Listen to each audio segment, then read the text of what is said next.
Chapter 24. Gecko has been to the hospital many times, but this is a first for RJ and Terrence, who never made it past the emergency room door on the night of Healy's accident. As they ride up in the elevator, Terrence is relentless about the surname on Gecko's volunteer badge. Smith. Real creative. How long did that brainstorm take you? Like you could do better, snaps Gecko. I know hamsters who could do better. Knock it off, orders RJ. It sounds like light banter, but there's nothing light about the mission that has brought them here. Ms. Vaughn's message has placed a time bomb inside a structure that has already begun to collapse. Mrs. Leibowitz likes them now, but her suspicions over Healy's absence are growing stronger. Dr. Avery is expecting a call from the group leader that she's obviously not going to get. This page cannot be displayed is anxious to sign with their new manager, and the members are demanding a social security number that RJ refuses to provide. The deputy chief of police of the city of New York has Gecko's file on his desk, all the information he needs to sink them if he bothers to check a few facts. Add to that DeAndre, who will be coming after Terrence sooner or later, with who knows what results. Their Wednesday date with Ms. Vaughn may be the worst of their problems, but it's only hastening the inevitable. With total disaster less than a week away, they have no choice but to try for a miracle. That's what they're doing in the hospital today. The plan is to walk in on John Doe and come completely clean about who they are and who he is. Maybe the combination of the trio together, plus the truth, will trigger the return of the group leader's memory, and then maybe, an even bigger maybe, he'll forgive them and cover for them. And if he doesn't, Terrence concludes, I hope you've been practicing yoga, because it's time to bend over and kiss our butts goodbye. What's the worst that can happen? RJ challenges. He calls the cops, and we get arrested. That's in the mail for Wednesday anyway. They step out onto the 7th floor, and Gecko waves his tag in front of the security door. Down the hall they march, single file, Gecko in the lead. After spending every spare moment in this place, he hasn't been here since his breakup with Roxanne 4 days ago. Every lunch tray, every IV pole, every molecule of antiseptic-smelling air reminds him of that last ugly fight, and it hurts. The procession comes to a halt in front of room 704. With a collective intake of breath, the trio walks inside. They stare. They goggle. They are strangled and silent. The man in the bed, fast asleep, is an elderly Asian. Only Terrence can access his speech center. Unless he's changed a lot, his voice trails off. Did he die? RJ manages. He was totally fine except for his memory, Gecko insists, his voice rising high with panic. Oh, hi, Gecko. Karen, the nursing assistant, comes in with some fresh towels. I suppose you're looking for your John Doe. He transferred out yesterday. He's cured? Gecko whispers. She shakes her head sadly. Physically, he's healthy, so we can't keep him in an acute care facility. It's too bad, really. He has no money or insurance, so in the city system, he goes somewhere they have mental health experts. Where's that? Gecko asks in alarm. She hesitates. The only bed they had open was in the Bronx County Psychiatric Hospital. Terrence is horrified. He's in the nut house? She looks guilt-ridden. Well, there was nowhere else. He'll be receiving the best... Yes, she admits finally. How could you let that happen? Gecko howls. RJ steps in front of him. Calm down. It isn't her fault. True. You can't blame a nursing assistant for a patient transfer. Even the doctors and hospital administrators wouldn't have the power to overrule the city system. No, responsibility for this lies squarely with the teenagers who could have identified Healy, but didn't, because they were more worried about their own problems. Karen hangs her head. Sorry, Gecko. Everybody knew you'd be upset, but we had no way to get in touch with you. He asked about you a bunch of times. Roxanne told us you dropped out of the volunteers. Is that true? Gecko studies his sneakers. Sort of. I guess so. Well, he's totally okay. He just has to stay there until his memory comes back. She touches his arm. I hope that's really soon. They say it's not the nicest place. Gecko can barely put one foot in front of the other as they slink to the stairwell for an emergency powwow. A force is pressing down on him, but he can't tell where gravity ends and despair begins. So much has happened, yet this latest twist is surely the cruelest. RJ takes a deep breath. Okay, let's think this through. Think it through? Gecko explodes. The only person who ever cared about us is in a mental hospital, and it's all our fault. Hey, Terrence says sharply. We don't have the juice to commit anybody to anything. This just happened. Lousy luck, man. That's it. What do you want, drugs? Gecko demands in a fury. We could have given ourselves up the night of his accident. We didn't. We could have identified him the minute he was diagnosed with amnesia. We didn't. We could have come forward the whole time he was in this hospital. We didn't. We couldn't, Terrence amends. Not without scoring ourselves a one-way ticket to lockup. Yeah, well, maybe we should be thinking beyond what's best for us, you self-centered bloodsucker. We can still come forward, RJ points out. They think Healy has no money or insurance, but he probably does somewhere. They can't hold him if he's got a life to return to, even if he can't remember that life. And we go back inside, Terrence adds, with time tacked on for fun and games in NYC. Assault, fleeing custody, falsifying reports, who knows what the cops will come up with. Attempted murder, maybe. You think I'm thrilled about it? RJ demands. At least you guys go to juvie. For me, it's real jail. Gecko nods. So that's it then. We sacrifice ourselves to save Healy. It's no more than he did for us. Fair trade. Fair trade, bite me, Terrence snaps. Not until we've tried everything else. There's nothing else to try, RJ reasons wearily. We always knew this couldn't last forever.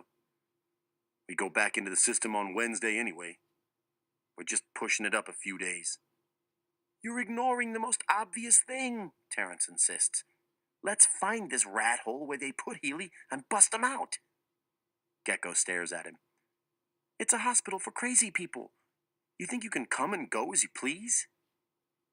I may not be the bomb at school, or following rules, or being a good citizen, but there's stuff I know how to do, like breaking and entering. That's not the same as busting out, RJ reminds him. Terrence shrugs. So I'll do it backward. Seriously, what's the worst that can happen? We get caught and confess then.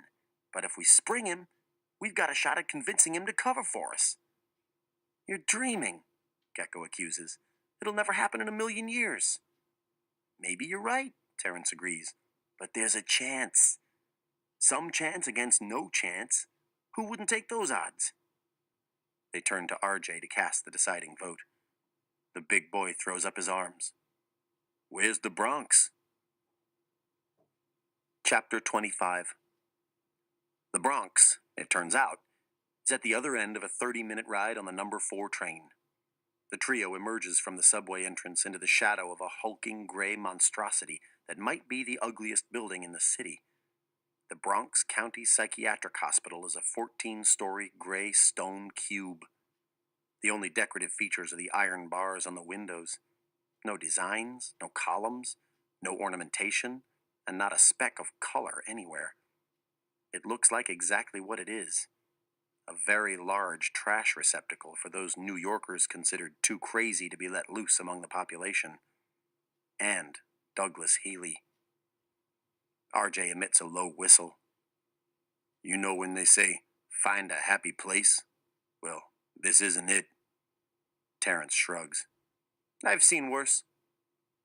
Getting inside the building is no problem, but once there, security is tight. An armed guard watches over the reception desk. Visitors wait in line to pass through an airport-style metal detector. The patient wards are sequestered behind the same kind of armored door they have at Atchison. A sick feeling of déjà vu takes hold in Gecko's gut. To be admitted, you have to be buzzed in by a white-coated attendant. Getting Healy out of here is not going to be easy. Yes? They jump. The woman at reception is looking them over through the bulletproof glass, her expression steely. What's up? Terrence greets her conversationally. A friend of ours just got transferred here. Figured we'd look in on him, make sure he's doing okay. His name? She barks. John Doe? Gecko supplies quickly. The New York City health system has never heard of Douglas Healy. She regards them suspiciously. Your friend is a John Doe? Sweat beads on Gecko's brow. I'm a volunteer at Yorkville Medical. I got to know him in the head trauma unit down there. He shows her his Gecko Smith ID badge. From a drawer, she produces a sheaf of printed forms and slides them through an opening in the glass divider. Fill these out.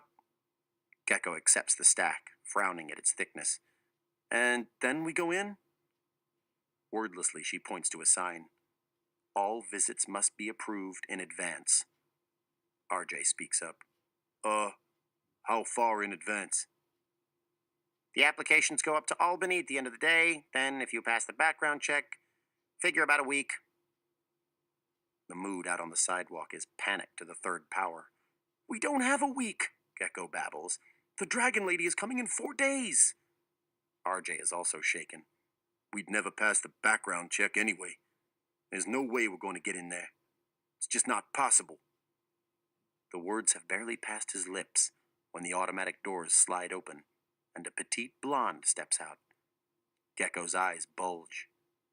Rox?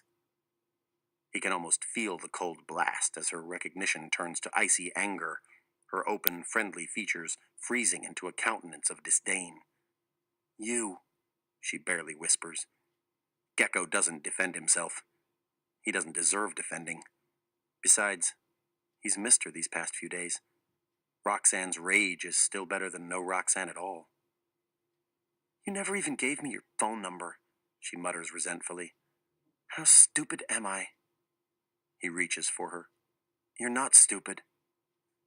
She pushes him away. Oh, I'm a genius. Straight A's in a top school, and I'm still dumb enough to think you like me when you don't even want me to call. What, you're afraid your real girlfriend might pick up the phone? It wasn't like that. Her voice rises in tone and volume. Selfish jerk! I had no way to tell you about John Doe. It's okay. It's not okay, she storms.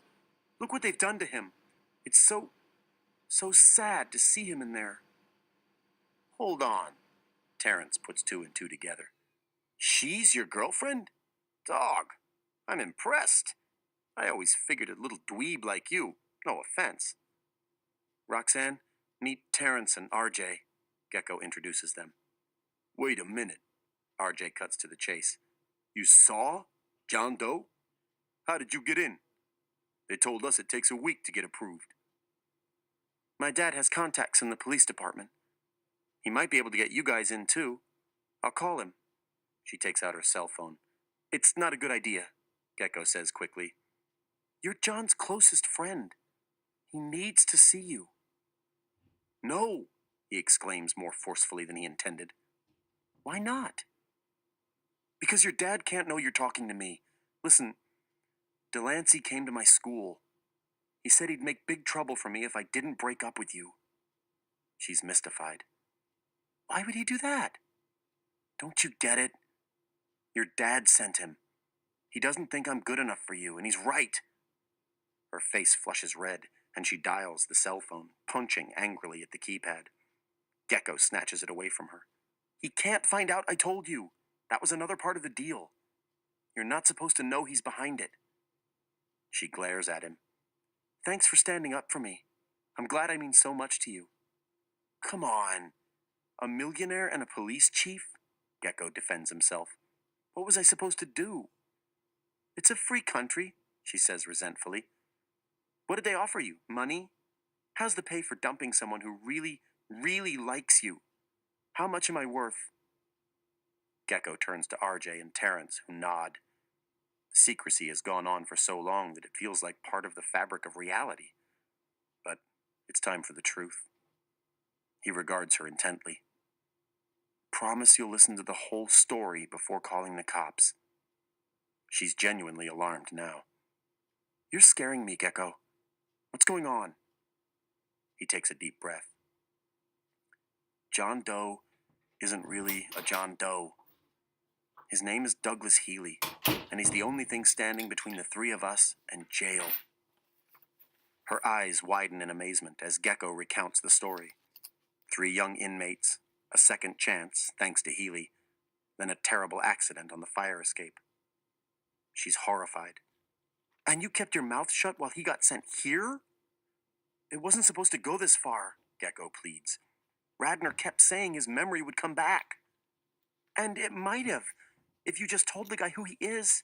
Instead, you let him go on thinking. God, who knows what he could be thinking? We had no choice, RJ puts in gently. What if we exposed ourselves and he still didn't remember? Then you'd have the satisfaction of doing the right thing for the man who helped you, she says sharply. But would it have been the right thing? RJ argues. Healy wanted us out of jail. He basically devoted his whole life to setting up the halfway house.